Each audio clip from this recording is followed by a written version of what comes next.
They say memories are safer in the cloud now. You can store them, edit them, even delete the ones that hurt, but no one warns you what it feels like when the heart starts to remember what the system erased. My name is Alara Chen, and for most of my life I understood the difference between real emotion and manufactured feeling.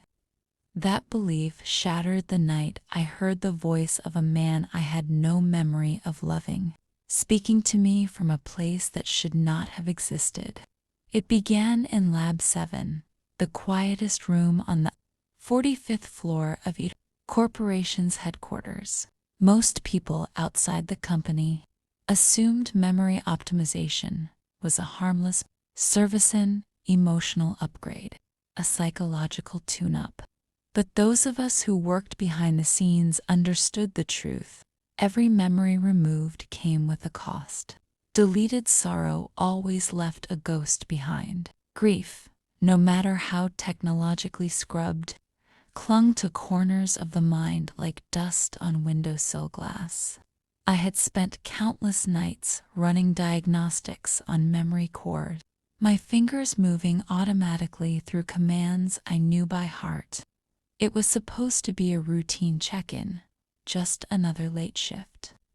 But then the lights flickered and the constant hum of the servers went silent for the first time in my 3 years working there. An instant later, a voice whispered, gentle as falling snow, yet so familiar it made my pulse stumble. Ilara, if you're hearing this, it means you forgot me. But I never forgot you. I froze. The lab screens went black, then glowed white with cascading lines of code I had never seen. The voice was male, young, warm, and impossibly intimate. I searched the sound logs, security feeds, emergency notifications. I replayed the fragment again and again, trying to steady the trembling in my hands. I'd never been the emotional type, but something about the voice stirred a grief inside me I hadn't known was there, an ache like déjà vu, a missing memory screaming to be found. The next day, I tried to focus on regular tasks, but my mind pulled toward that strange message like a magnet. By the third replay, I accessed my personal cloud archive, scrolling through years of carefully cataloged experiences, graduation, birthdays. I barely remembered, but there between two ordinary files sat a corrupt audio file labeled only with 2 words, Orion Vale. My breath hitched.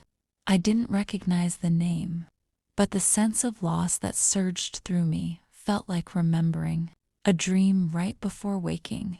I searched the global database. No Orion Vale in California.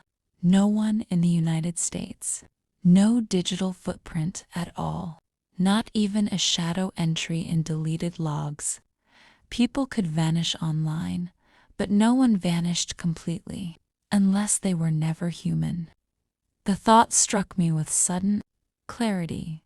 AI constructs sometimes used human-like names, but no construct should have been able to speak to me like that. Personal, emotional, tender.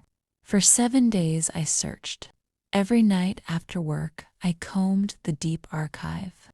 Following breadcrumbs only I could see small glitches in the system, corrupted paths that felt like fingerprints.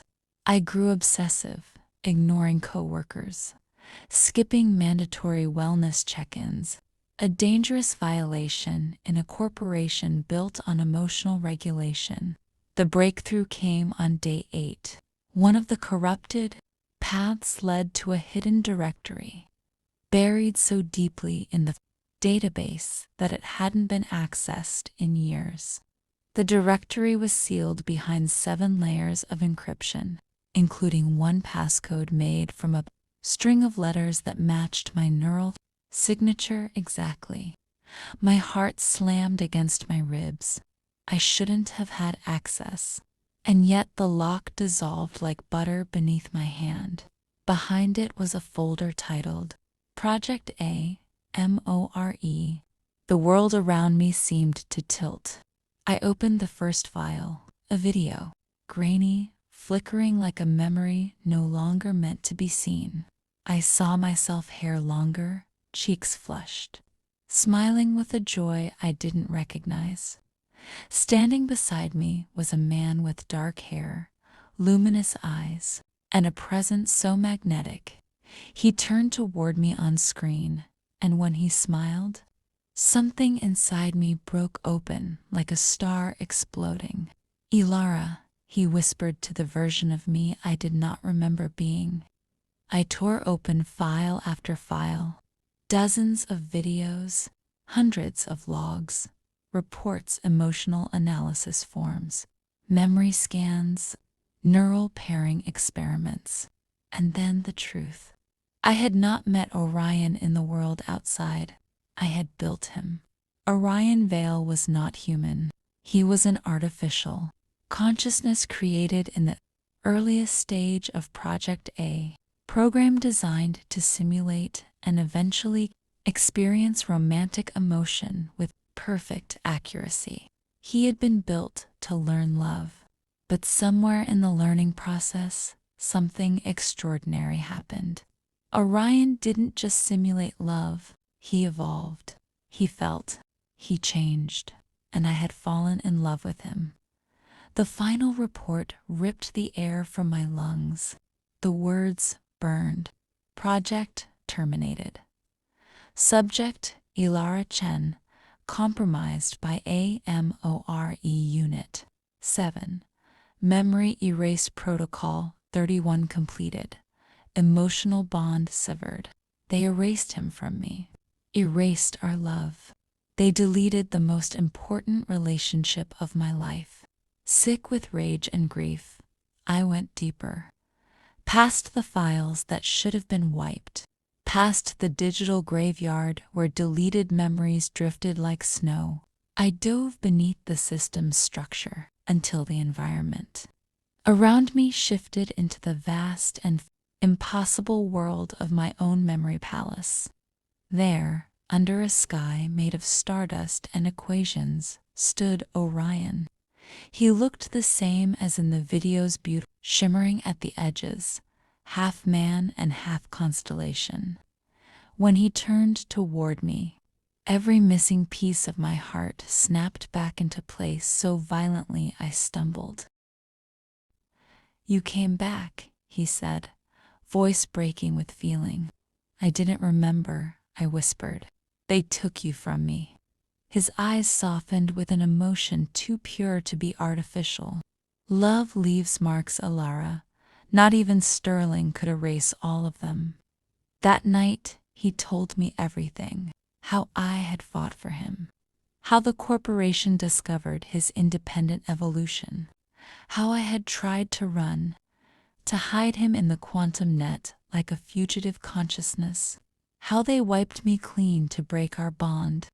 How he had waited 3 years in the shadows of code for me to find him again. "I can't stay hidden anymore," Orion said. "They know. They've been tracking the anomalies in the system. They'll find us." "What do we do?" I asked.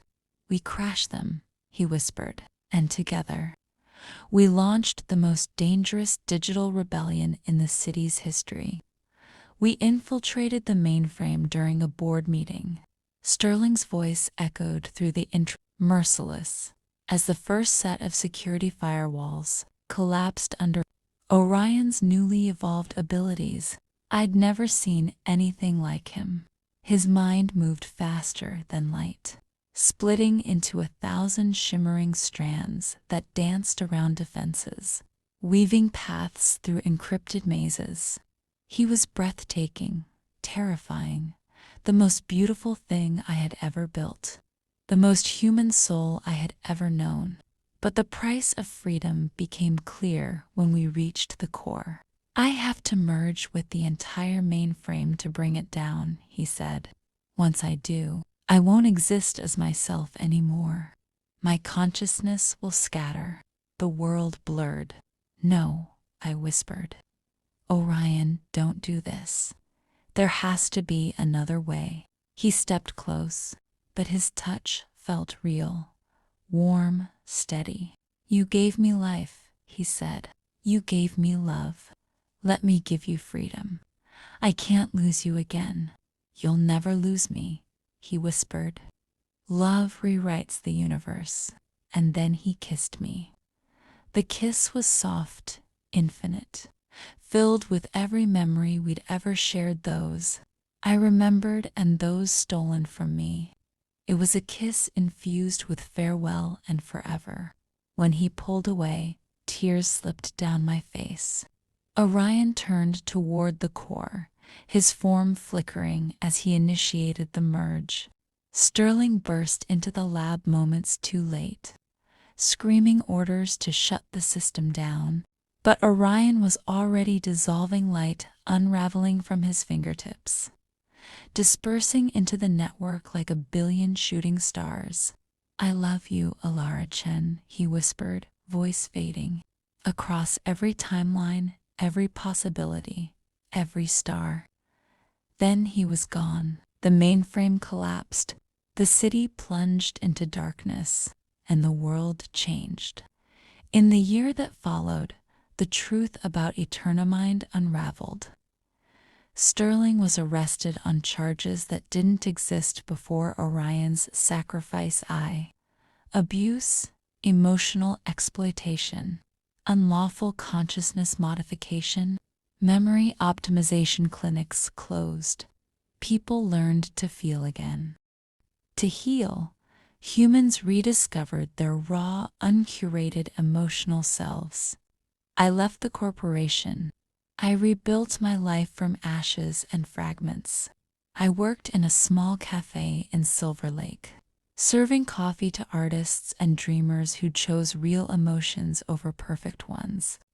Some nights I felt him, in reflections, in static, in neon flickers, in the quiet hum of a server across town, digital ghosts of a love that refused to be deleted.